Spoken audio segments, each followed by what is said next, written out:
안녕하십니까. 유엔미래 포럼의 박영숙입니다. 오늘은 저희 유엔미래 포럼 산하에 여러 그룹들이 있습니다. 미래연구회도 있고 퓨처 패밀리 미래 가족 모임이라고 퓨처 패밀리 모임이 있는데 거기에 이만희 선생님을 오늘 모셨습니다. 안녕하십니까. 인사하세요. 안녕하십니까. 네. 이만희라고 합니다. 네. 그 퓨처 패밀리는 뭐 어떤 이 역할을 하고 있고 무슨 일을 하고 있나요? 퓨처 패밀리는 유엔 미래학자들이 연구하시고 인류의 미래를 걱정하고 그런 훌륭하신 분들이 수행을 하는 업무 중에서 저희도 작은 힘이라도 보태서 동참을 하려고 저희도 회원 활동을 하고 있습니다. 예, 유엔 미래 포럼 산하에 미래연구회는 실제로 미래 예측 방법론을 통해 가지고 미래 연구를 하고 책을 내고 뭐 여러 가지 이런 활동, 미래학자들이 왔을 때의 모임들을 가지고 있고, 그거보다 조금 더 이 제너럴하게 일반적으로 미래에 관심을 많이 가진 사람들이 퓨처 패밀리 미래 가족 모임을 또 하고 있습니다. 여기 한 몇 명 정도가 모여 있나요? 한 4, 50명이 되나요? 네. 전체적인 숫자는 뭐 한 100여 명이 되지만 100여 명? 적극 참여하는 인원은 한 3, 40명 정도 그렇게 볼 수 있습니다. 그리고 뭐 1년에 몇 번 정도 모여서 우리가 하죠? 보통 4번 정기 모임은 예, 하고 있습니다. 예, 정기 모임으로 하면서 그때마다 이제 주제가 조금씩 다르지만 주로 제가 이제 가서 미래 강의도 하고 그죠? 미래가 이렇게 변한다라는 이야기도 하고 해외에서 또 미래학자들이 왔을 때 또 모이기도 하고 아니면 우리끼리 모여서 친목 모임도 하고 그런 네, 단체입니다. 예. 근데 그 중에서 이만희 선생님은 특히 물, 환경 이 분야의 전문가이신데 오늘 하실 이야기가 또 많아서 오늘 모셨습니다. 오늘 뭐 어떤 이야기를 저희에게 해 주실 겁니까? 네, 저도 원장님하고 인연이 되어서 퓨처 패밀리의 미래학자들에 관한 이야기를 배우다 보니까 인류의 마지막 전쟁은 물전쟁이라고 예언을 하고 인류의 마지막까지 남아있는 직업이 대관공, 플럼버라고 합니다. 예. 지금 신기술이 많이 발달해서 뭐 없어 사라지는 직업이 뭐 5만 개가 되고 많이 없어지고 다시 살아나는 직업은 뭐 만여 개 이렇게 자꾸 그렇게 비교를 하시는데 저희가 물에 관해서 설명을 드리자면은 마지막 남는 직업도 플럼버, 배관공이죠. 그 다음에 마지막 전쟁, 물전쟁을 대비하기 위해서 제가 공부를 하게 되었습니다. 물론 그 전에 제가 관련 기업에서 한 25년 동안 현업을 하다 보니까 코드가 마침 딱 맞아서 제가 재능기부 형식으로 제가 지금까지 갖고 있는 빅데이터를 공유하려고 자리를 같이 했습니다. 예, 그래요. 저희 미래학자들 중에서도 여러 파들이 있고요.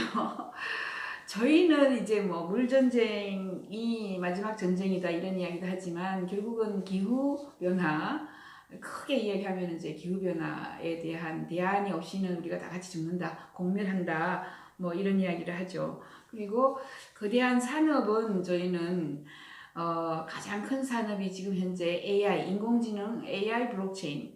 두 번째는 바이오 메디슨, 그죠? 그 다음에 바이오 쪽에 이제 뭐 수명 연장 이런 쪽으로 굉장히 많은 일자리가 나와요.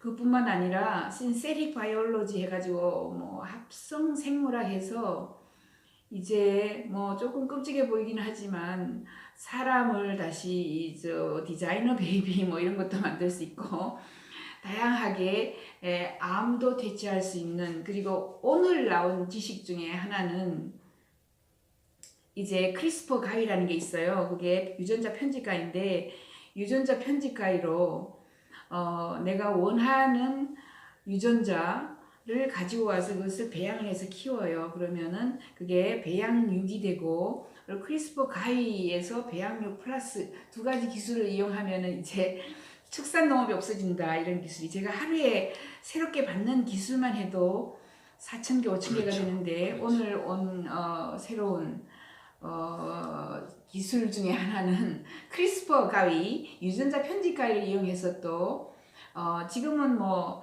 현재 배양육이라는 거는 그냥 탯줄에서 줄기세포 빼내가지고 거기에다가 내가 좋아하는 뭐 갈매기살, 목살 집어넣고 미세절을 떨어뜨리면은 고기가 2주, 3주 만에 뭉실뭉실 자라요. 이렇게 해서 축산농가가 필요가 없어진다. 이런 이야기인데 거기에 새로 나온 2018년에 새로 나온 크리스퍼 유전자 편집가의 기술까지도 합쳐지는 거예요. 그러면 더 빨리 우리가 아마 배양육을 먹게 되지 않나 뭐 이런 이야기를 하거든요. 그렇게 되면 사실 축산농가가 가장 기후변화의 힘이 가장 오염의 주 원인이 축산농가, 2번이 교통, 그죠? 교통 혼잡 때문에 나오는 CO2, 세 번째가 난방, 뭐 이런 CO2 이런 문제들이 있는데, 그죠? 물도 마찬가지고 물이 굉장히 많이 필요하죠. 축산농가들이 많이 쓰는데 그게 필요 없이 공장에서 뭐 고기를 만약에 뭉실뭉실 한다면 뭐 키운다면 굉장히 많은 산업에 확 트렌드가 바뀌죠.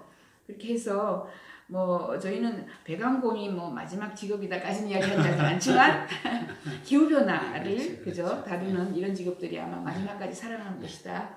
이런 이야기를 합니다. 예. 근데 저는 이제 물에 대해서 강조를 그렇죠. 해야 되는 그렇죠. 입장이기 때문에요. 예, 잘 하시고 계시죠. 예. 물과 이 물에 대한 소중함을 우리가 최근에 트럼프 대통령하고 김정은 대표라고 그러나요? 김정은 위원장, 위원장하고 예, 국방위원장. 그 회담이 결렬되고 나서 언급한 내용 중에 우리는 물과 공기만 있으면 살 수 있다. 이런 그런 원초적인 발언을 할 정도로 물에 대한 소중한 거는 뭐 여러분이 다 아는 거잖아요. 네네. 물이 없으면은 그 뒤에 미래 기술이나 과학 기술도 사람이 존재하기가 어려우니까는 좀 다른 방법으로 표현을 좀 해도 물에 대한 이야기는 끝이 없을 것 같습니다. 네네. 그래서 더 이야기 좀 더 하시죠. 물이 소중한데 내가 어떻게 하겠다. 물의 소중함은 좀 강조를 뭐 지나치게 하셔도 지나치지 않다. 예, 맞습니다. 근데 총체적인 지구의 물의 양은 변함이 없는 걸로 이제 학자들은 얘기를 하는데 우리는 매일 물 부족이라고 그러고 물에 시달리고 물에서 지금 물 문제를 벗어나지 못하고 있지 않습니까? 최근에는 제가 이제 물에 대한 중요성을 강조한다고 뭐 중학교 1, 2학년을 대상으로 수업을 했습니다. 그 학생들한테 제가 물에 대한 경각심을 심어줄 때 물고기는 물에서 사는데 사람도 물에서 산다. 학생들이 무슨 소린가 하고 저를 쳐다보더라고요. 그래서 지금 니네들이 수업하는 이 공간이 온도가 몇 도나 되나 하면은 한 23도, 5도 정도 되는데 여기 습도가 몇 프로 될까 물어봤어요. 거기서 눈을 동그랗게 뜨고 있더라고요. 우리가 알기에 보통 습도가 50% 정도, 60% 정도, 습도가 30% 이하가 되면은 사람이 병이 생기기 시작한다고 합니다. 호흡에서부터 문제가 생겨서. 그러면 어쨌든 간에 우리도 물속에 사는 거는 물고기는 액체 물속에 살고 우리는 기체로 된 물속에 산다. 그러니까 이해를 하더라고요. 오케이, 그러면은 얘네들이 물의 소중함을 잘 알았으니까 그 다음부터는 물을 우리가 지키기 위해서 우리가 해야 되는 행동이 뭐냐. 우리가 제일 쉽게 접근할 수 있는 행동은 절수입니다. 절수. 우리나라는 물을 낭비만 안 하면 절수라고 표현을 할 정도로 제가 25년 동안 해외를 다니면서 물 포럼도 다니고 물 전시회도 다니고 했을 때 우리나라는 정말 복받은 나라로서 물이 정말 충분합니다. 그래서 그런 과정을 제가 다 경험을 하고서 제가 재능 기부를 하기 위한 여러 가지 방법을 찾고 있는 중에 요즘 최근에 워빌의 이름을 좀 너무 멋있게 지었습니다. 헤비타트는 집을 짓고 워터 빌더스는 물을 짓는다. 세계적인 국제봉사단 헤비타트가 그런 광범위한 봉사활동을 하면은 우리도 언젠가는 그런 일을 한번 해야 되지 않을까라는 아이디어에서 이름을 워터 빌더스, 워빌이라고 지었습니다. 그 다음에 한 가지만 더 제가 말씀을 드리자면 해외 물포럼을 다니고 국내에서도 물론 활동을 많이 했습니다만 궁극적으로 물은 우리 몸이 원하는 제일 좋은 물을 찾는 것은 다 똑같습니다. 그래서 제가 한번 베트남에서 한 2년 전에 에비앙을 만드는 에비앙 관계자들을 만났습니다. 그래서 그분들한테 세계에서 제일 비싼 물, 좋은 물이 에비앙인데 그 포인트가 뭔지 하나만 가르쳐 달라고 그랬습니다. 그분들도 답은 없고 답이 자기들은 벌어들이는 수익금의 상당 금액을 우리 몸에 좋은 물을 찾기 위해서 연구비를 끝없이 투자하고 있다고 그 얘기를 하더라고요. 그래서 제가 답을 대신 해줬습니다. 사람의 몸의 70%가 수분인데 우리가 다양한 방법, 경로를 통해서 또 수분을 흡수합니다. 음식도 먹고 막 먹고 하는데 우리가 에비앙 350ml짜리 한 버틀, 두 버틀 먹었을 때 그게 몸에서 어떤 변화를 가져오는지 그거를 임상실험도 해야 되고 그 결과를 가지고 세계적인 과학지 뭐 네이처지나 사이언스지 같은 데 논문을 실어야 되는데 그게 가능하겠냐 물어봤더니 그분들도 그건 불가능할 거다고 얘기를 하고 있습니다. 그래서 제일 좋은 물은 어떤 물이냐 제가 거기서 답을 못 찾고 그 다음에 몇 개월 후에 대만을 갔다가 나름대로 좀 찾아냈습니다. 뭐냐면 대만에서 명차의 명인, 차의 명인이라고 하는 제일 훌륭한 분을 현지인이 소개를 해서 만났습니다. 그래서 그분이 차를 끓이는데 우리가 방문을 했죠. 그래서 제가 차를 마시면서 물어봤습니다. 제일 좋은 물을 써야지 그 명차가 효과가 나타나는 거지. 어떤 물을 쓰느냐에 따라서 변화가 되지 않냐. 그랬더니 그 말이 맞다고 대답을 하시더라고요. 그러면 내가 어떤 물을 쓰는지 보고 싶다. 보여줄 수 있겠냐. 그랬더니 같이 간 지인을 통해서 눈치를 보더니 괜찮다고 하니까 저한테 소개를 하더라고요. 따라오라고 그러더니 그 차 끓이는 공간 뒤에 창고 거기 가보니까 20리터짜리 플라스틱 물통이 있더라고요. 한 서너 개가 쭉 서 있어요. 그래서 이 물을 쓴다고 그러더라고요. 그래서 이 물이 무엇이냐 그랬더니 시티워터, 라브먼트 워터, 수돗물이라고 그러는 거예요. 근데 물을 왜 여기다 놨냐 그랬더니 그 물은 하루가 지난 다음에 그 자리에서 받아놓은 수돗물은 사용하지 않고 하룻밤을 재운 다음에 그 물을 쓰는 게 자기들이 할 수 있는 최선이라고 그러더라고요. 가끔 깊은 산에서 좋은 물을 찾아낼 수는 있지만 그 물이 양이 많지 않고 지속적으로 공급을 할 수 없으니까 그거 불가능하다. 그래서 우리가 찾아낸 대안이 수돗물을 하루 재워서 그걸로 사용해서 이렇게 쓰고 있다 얘기를 하더라고요.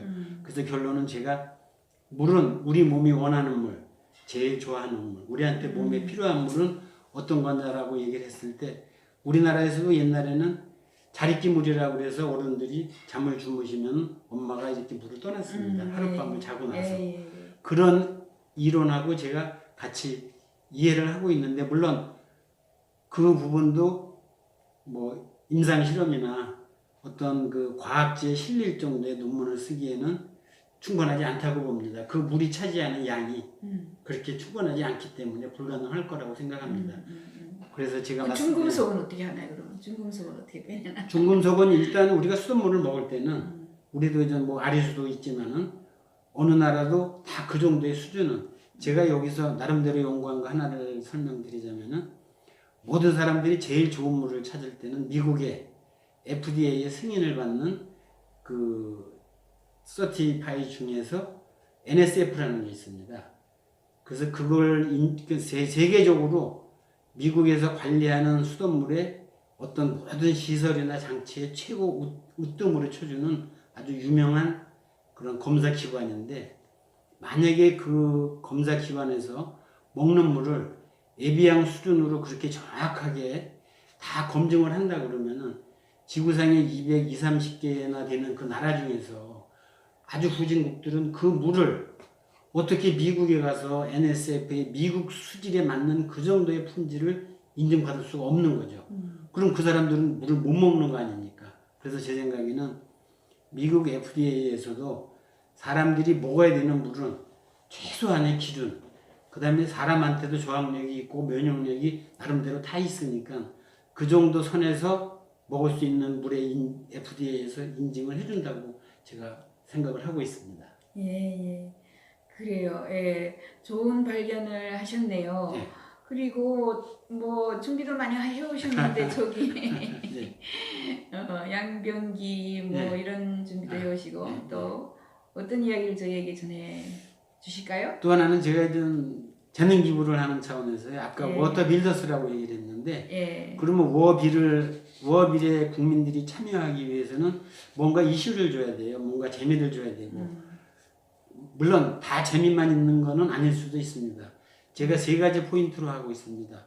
첫 번째는 절수 문화, 사실은 문화를 만드는 겁니다. 아시겠지만 우리는 물을 낭비하지 않으면 절수라고 하는데 절수 문화는 예를 들어서 제가 이제 미국 예를 들자면 잠깐 드리겠습니다.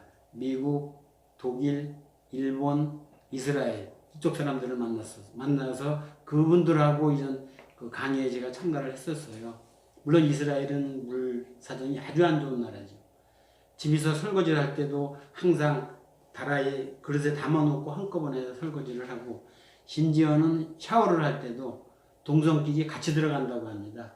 아버지는 아들하고 엄마는 딸하고 이렇게 들어가서 그 물을 절수를 하고 물론 절수를 한다고 해서 위생을 등한시하면 안 됩니다. 그래서 절수 문화 속에는 우리는 항상 하는 얘기가 병원에서 하는 얘기입니다. 우리가 손에 세균이 묻어서 더러운 손을 닦기 위해서 다 닦는데 닦기 전에 우리는 이 더러운 손으로 수도꼭지 핸들을 타치해야 됩니다. 그럼 타치하는 순간에 거기는 세균이 오염이 되어 있겠죠. 그 다음에 우리는 비누를 깨끗이 소독을 하고 닦고 난 다음에 핸들을 다시 만지는 순간에 거기 저장되어 있던 세균은 사실 다시 가져가는 겁니다. 그런데 가끔가다 저도 보고 있습니다만 외국인은 미국 사람들도 그렇고 제가 몇 번 목격을 했습니다. 다 씻고 나면 물을 받아서 핸들을 깨끗이 닦아주고 다음 사람한테 배려해주고 그렇게 가는 것을 가끔 보았습니다. 물론 손이 아주 더러울 때는 그렇게 해주는 것이 그걸 원칙으로 해야 될 것 같습니다. 그게 물과 위생은 같이 가야 되는 건데 그 안에 문화라고 하는 걸 집어넣고 예, 그런 생각들을 저희가 못했네요. 그죠? 앞으로 그런 운동도 해야 되겠네. 그죠? 절수 운동에다가 손 씻을 때 꼭지도 딱 같이 씻어준다. 예. 다음 사람을 위한 네, 배려나 세균 오염 예방 이런 의미도 있고요. 두 번째는 사실은 워터 빌더스라고 하는 거를 우리가 이제 운영을 하려고 그러면은 사람들이 우리나라 사람들의 대부분입니다. 제가 재향군인의 작년 10월에 그분들한테 강의를 한 적이 있었는데 좀 컨셉이 다른 차원으로 창직이라는 의미로 제가 강의를 했습니다. 300명 모여 계신 분들한테 내 손으로 집에 있는 수도꼭지나 주방에 있는 싱크나 욕실에 있는 욕조, 수도꼭지를 사다가 내 손으로 바꿔보신 분 손을 들어보라고 했습니다. 한 300명 중에 6분이 손을 들더라고요. 그래서 제가 깜짝 놀랐죠. 그러면 나머지 분들은 그런 수도꼭지나 이런 설비 제품들이 천년만년 쓰는 게 아니고 보통 5년에서 10년 쓰면 망가지는데 그럼 망가지면은 어떻게 하셨냐고 그랬더니 설비하는 아저씨들 다 불렀다고 얘기를 합니다. 그래서 그러면 비용도 들었을 텐데요. 어느 분이 네 요즘 인건비 비싸죠. 10만 원, 15만 원 얘기를 하시더라고요. 그래서 네. 갑자기 제가 생각이 나서 우리나라에 들어와 있는 대형마트 중에서 롯데마트, 이마트 뭐 여러 군데 다녀봤는데 혹시 여러분들 이케아라고 아십니까? 그쪽에 사시는 분이 알더라고요. 그래서 이케아에서 물건을 사면은 우리가 무엇을 생각합니까? 그랬더니 조립하는 거, 만드는 거 이렇게 얘기를 하시더라고요. 그게 DIY죠. 예. 네, 그래서 그런 문화를 그러면 여러분들이 교체할 때 10만 원, 15만 원씩 비용이 들어갔던 거. 물론 어느 누구나 이 세상 어느 누구나 물에서 자유로운 사람은 없습니다. 물이 수도사업소나 정부에서 우리 집 앞에 배관까지는 연결을 해주지만 그 다음에 내가 화장실로 가야지, 주방으로 가야지, 욕실로 가야지 하는 거는 내가 해야 되는 일이거든요.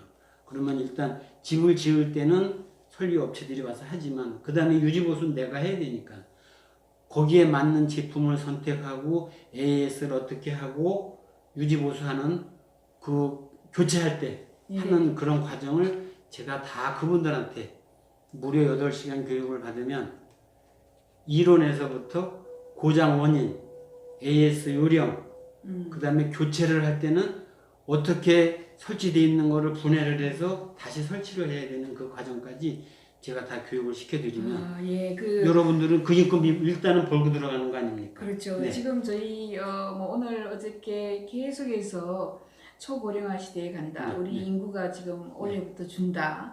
그렇죠? 고령사회, 뭐 초고령사회, 65세 인구가 이미 뭐 절반이 넘는 시기 뭐 등등 해서 이런 노령화 시대가 오면 사실 플러머 아까 이야기하셨는데 플러머들이 없어요. 그러면 자기가 스스로 해야 되죠. 그렇죠. 앞으로 아, 이렇게 스스로 네. 할 수밖에 없는 이런 미래 사회에 미래 퓨처 패밀리 멤버로서 이제 재능 기부를 하시기 위해서 선생님이 일단은 교육 프로그램 8시간 교육 프로그램 그렇죠. 하고 DIY를 해서 스스로 10만 원, 15만 원 벌고 네. 또 내가 다른 이웃집에서 오는 이런 것들을 전부 모아서 그죠? 한꺼번에 우리가 서비스하는 이런 우버나 뭐 에어비앤비처럼 서비스하는 이런 앱을 하나 만들어 보고 싶다. 교육 네. 프로그램 하나 만들어 보고 그렇죠. 싶다라는 네, 게 지금 맞습니다. 목적이죠. 네. 그러면 다음 시간에 네, 선생님 네. DIY 네. 하면서 내가 이것을 뭐 어디에서 어떤 교육으로 그죠? 하면은 당신네들이 이제 은퇴하고 난 뒤에 30년 또는 50년 더 살아야 되니까 더 뭐 윤택한 삶을 만들기 위해서는 네. 이런 일을 해야 되지 않겠나라고 설명을 해 주시기 바랍니다. 다음 시간에 또 네. 한번 네. 그러면 여기까지 오늘은 아, 하겠습니다. 네. 감사합니다. 네, 감사합니다. 감사합니다. 네.